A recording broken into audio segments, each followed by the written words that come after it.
Alexa, turn on studio. Okay. What do you think of the new backdrop? Pretty different, right? Here's what happened. We road tripped from our place in California to our place in Denver, so I needed a new home, a new place to do these vlogs. And I'm going to show you behind the scenes today so you can see how I set it up. Stick with me. Some of my most popular content is the stuff that I do on business vlogging, and specifically on simple and easy business vlogging. This is a whole lot different from most of the video stuff you see from YouTubers or even coming out of corporations for any kind of other use. And the reason for that is we're staying away from the very expensive and very complex hardware and sticking with things that we already know, things that we already have in a lot of cases, like smartphones and tablets, and in some cases, GoPro cameras that I've shown you before. But what we want to talk about today is specifically the setup that I use right here in our home in Denver so that you can kind of see one more example of one way to set up a studio that's going to be simple and quick. So I've actually used a professional DSLR camera to produce a lot of the content that we have on our YouTube channel. I'm definitely not trying to poo-poo that hardware. In fact, I think it's really incredible quality that you get from one of those cameras. But I also find that it adds so much complexity with very little upside. And one of the main things I miss about not using a DSLR camera or something even fancier is that nice blurry background effect. So we can do that with the DSLR camera because of the much bigger sensor size on those cameras. When we're dealing with iPads or iPhones or other smartphones and devices, we're talking about a very small sensor, and that really doesn't allow us to do too much of that. Now, if you have an iPhone, you're familiar with this thing called portrait mode, right? And that allows you to get that blurry background, but it's only in photos that that's available. So when you try to do video, you're not going to see that effect at all. And that's just kind of disappointing because it definitely looks very professional. It's a very cool thing to have in your videos. But you have to decide if it's worth it for you. Number one, if you're going to have a place set up in your office where you're going to do all of your vlogging or all of your video production, and it's really not going to move, then DSLR tends to be a much more attractive idea than if you're going to be out walking around. Carrying all of this hardware, all of the necessary accessories that go with it can really become a pain in the butt versus carrying a smartphone around with a great lens on it and having a good external microphone. If you haven't watched my full series on business vlogging made simple, right here's a link. Now, I'm actually really happy with what we have for a backdrop here. I've got this shiplap kind of stuff going on in the background. I've got a tree over here. I've got a surfboard over here. I've got my little table with my little candle over here. And then as you can see, I've even got glowing lights in the background. And that kind of replaces the need to have that blurry background effect. Instead, I've got that glow, which really separates me as the subject of the video from the background. So that's just one of the many tricks that we can use, and I'll give you behind the scenes here in just a sec. Now, as with all my videos, I wanted to keep this very simple in the sense that the setup that I'm going to show you today didn't take much time at all to actually set up. Granted, I had a few of the things around this studio already in place, and I'll show you those in a sec. But what I have to do when I got here is really just take all of the equipment like my tripod, and in this case my iPad, and my microphone, and set those things up, as well as the lighting. I also did some more stuff to my desk, which I'll show you in a second, but really I think it took me about 45 minutes to take everything out of the car when we came over from California and get it set up here so that it was ready to go and I could start filming. So let's start with my view right now, and I'm going to give you a little tour because I think you're going to see it's a whole lot different than what you might expect from what you can see in the video right now. All right, so here's what I'm actually looking at. And you can see right away I've got these acoustic blankets on the wall in front of me, and as we back out away from my iPad and my microphone, I'll just give you a quick pan right here, and it's pretty obvious that we are in a bedroom in our house, and this is actually in the basement. Very small spare bedroom down here. So let's get into the smoke and mirrors. The first thing you're going to notice is that's not even real wood. That's just a tapestry that I got from Amazon. I'll put a link down in the show notes.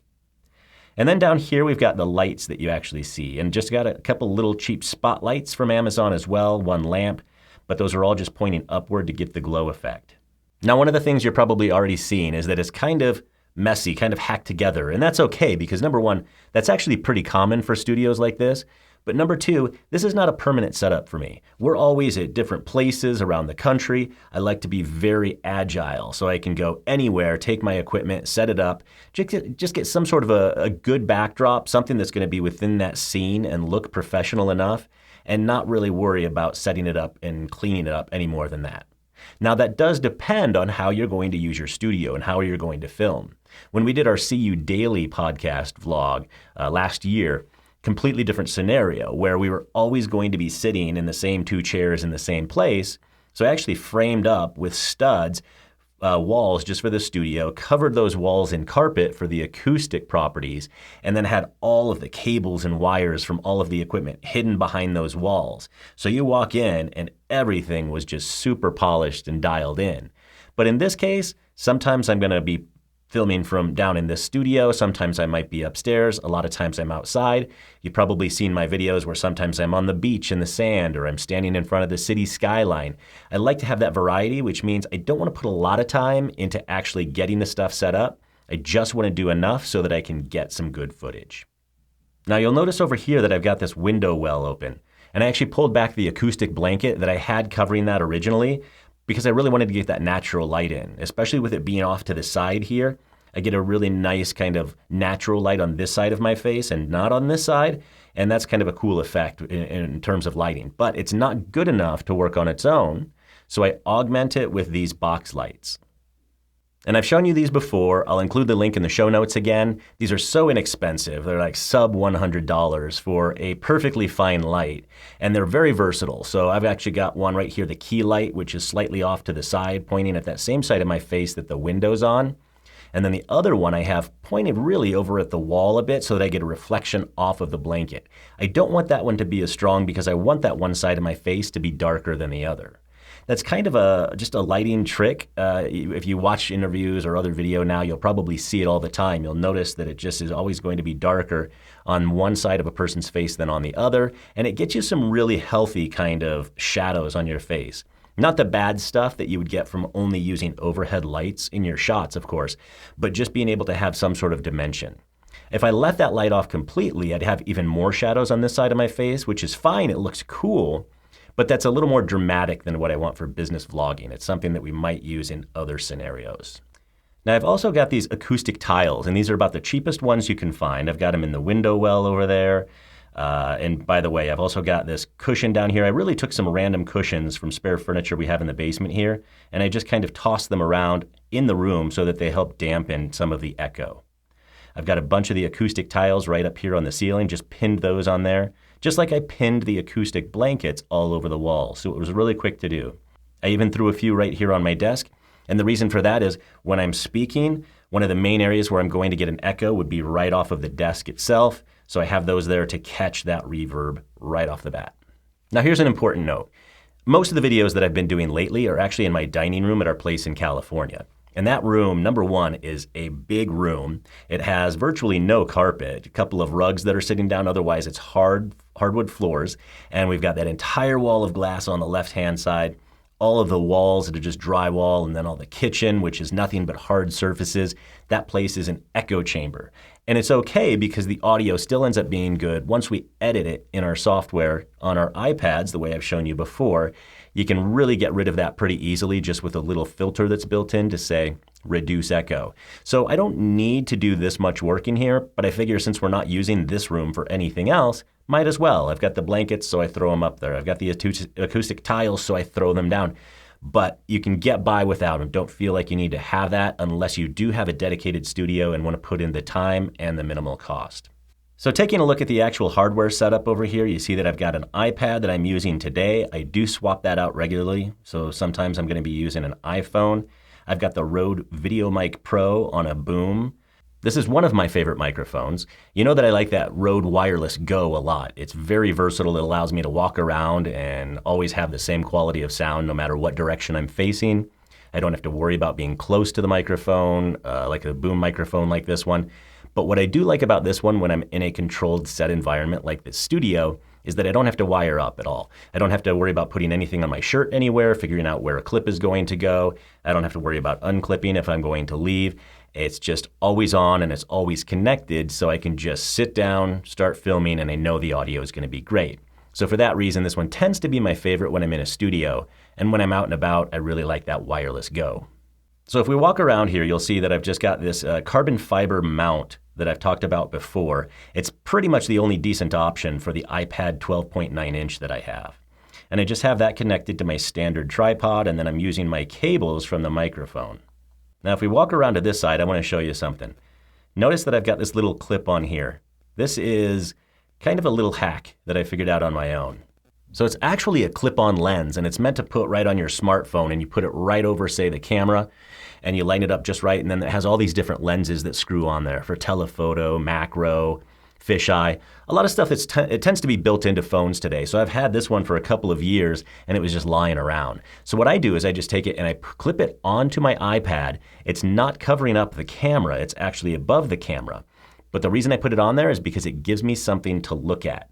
When you're using especially the front-facing camera on a phone or on a tablet, at least on the iPad, it's pretty much invisible. It's so dark and so small that it just blends into the frame, so it doesn't really give you something sharp to look at.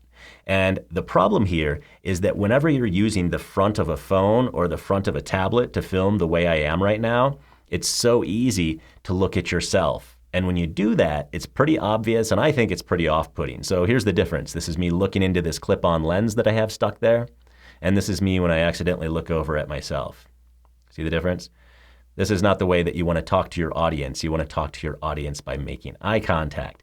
So it's just a little thing that I put on there so it helps draw my attention, and I can say I'm always going to focus on that little circle. And then if we pan around here, you're going to see the little Echo Dot. This is probably a $20 device on Amazon right now, and that's what allows me to plug in all of my little Wi-Fi outlets and then use my voice commands to turn on every single thing in the studio at once.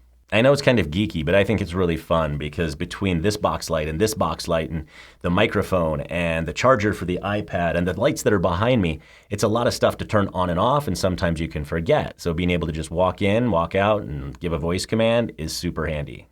So that's it. That's the Denver studio. Pretty simple and probably pretty surprising in terms of how amateur this actually is, right? But I think that's key because I find that I get the most success out of my business vlogging when I can be very versatile. And it doesn't matter where I am, I'm able to set up quickly and easily with basically the same equipment and get the same quality in almost every instance, no matter where that filming is happening. You don't need to spend a lot of money on complex equipment to get great video. There is going to be a 90 to 95% quality rate on the stuff that you can get just from using smart devices and this minimal equipment that I've shown you in this episode and in past episodes. If you haven't seen that full mini-series on simple business vlogging that I created, I'll have the tile at the end of this video. You can also go to the very first video right here. If you like this video, be sure to hit the like button down below and absolutely subscribe to our YouTube channel if you haven't already. That's going to be the red button down below, and then hit the notifications bell so that you get instant notifications when I post new episodes. Let me know if you have any questions in the comments, and I look forward to seeing you in the next episode.